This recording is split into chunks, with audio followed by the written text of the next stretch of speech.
শরীরের সবগুলো অঙ্গকে আবৃত রেখে গরম বৃষ্টি রোদ উপেক্ষা করে বাহিরের সব জীবাণুর সাথে যুদ্ধ করে মানবদেহকে ভালো রাখার কাজটি করে থাকে চামড়া।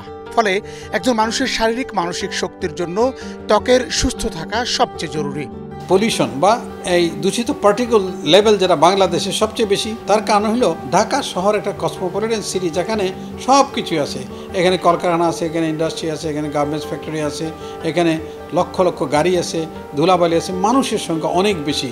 এটা একটা কারণ। আর গাড়ি ধোয়া আরেকটা কারণ, ধুলাবালি আরেকটা কারণ। শহরের খুব নিকটে ইট ভাটা, যেখানে কয়লা পোড়াচ্ছে, ধোঁয়া আসতেছে, এসব মিলে আমাদের পরিস্থিতি খুবই খারাপ। এবং এই যে দূষিত আবহাওয়া, দূষিত পানি, পচা পানি, নোংরা পানি, আমাদের নদীগুলি খালগুলি অত্যন্ত নোংরা পানিতে আবর্জনায় ভর্তি, যে কারণে নোংরা পানি লাগলে একজিমা হইতে পারে, বিভিন্ন লোক দেখা দেয়। আর এই যে আমাদের যে পার্টিকেল লেভেল বেশি বা দূষিত আবহাওয়া বাচ্চাদের হাঁচি কাশি, যেটাকে আমরা সর্দি বলি, কিন্তু এখানে দেখা যাচ্ছে একটা রাইনাইটিস হচ্ছে। এটা একদম নাকের অ্যালার্জি, কনজাংটিভাইটিস হচ্ছে চোখের অ্যালার্জি, এবং কানে অ্যালার্জি, এই গলায় অ্যালার্জি, বিভিন্ন অ্যালার্জি দেখা যাচ্ছে এরকম ধুলাবালির জন্য। এবং কার্বন পার্টিকেল যে আছে আমাদের, কার্বন পার্টিকেল যেটা হয়। করোনা পরবর্তী ত্বকের বেশি সমস্যা জানিয়ে বিশেষজ্ঞ বলেন, গরমে প্রকোপ বাড়েনি এই রোগের।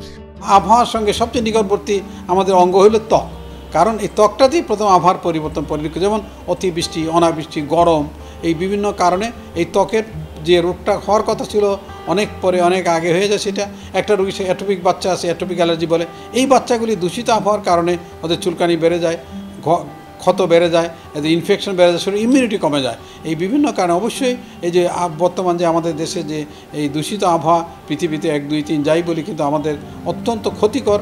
এই যে গ্লোবাল ওয়ার্মিং আরেকটা জিনিস। গ্লোবাল ওয়ার্মিং কারণে অসময়ে বৃষ্টি হয়, অসময়ে রৌদ্র হয়। এই কারণে ত্বক নিতে পারে না, কারণ ত্বকটা এই আবহাওয়ার সঙ্গে ম্যাচ করতে হয়। অনেক সময় আবহাওয়ার পরিবর্তনের কারণে, অসম পরিবর্তনের কারণে এই জিনিসটা ত্বক অনেক সময় ম্যাচ করতে পারে না আবহাওয়ার সঙ্গে, এবং চর্মরোগগুলি বাড়ে। বিশেষ করে আবহাওয়া ও বিভিন্ন দূষণের ফলে সমস্যাগুলো হয়ে থাকে বলে জানান অধ্যাপক ডাক্তার এম.ইউ. কবির চৌধুরী। বাতন বিপ্লব, এশিয়ান টেলিভিশন।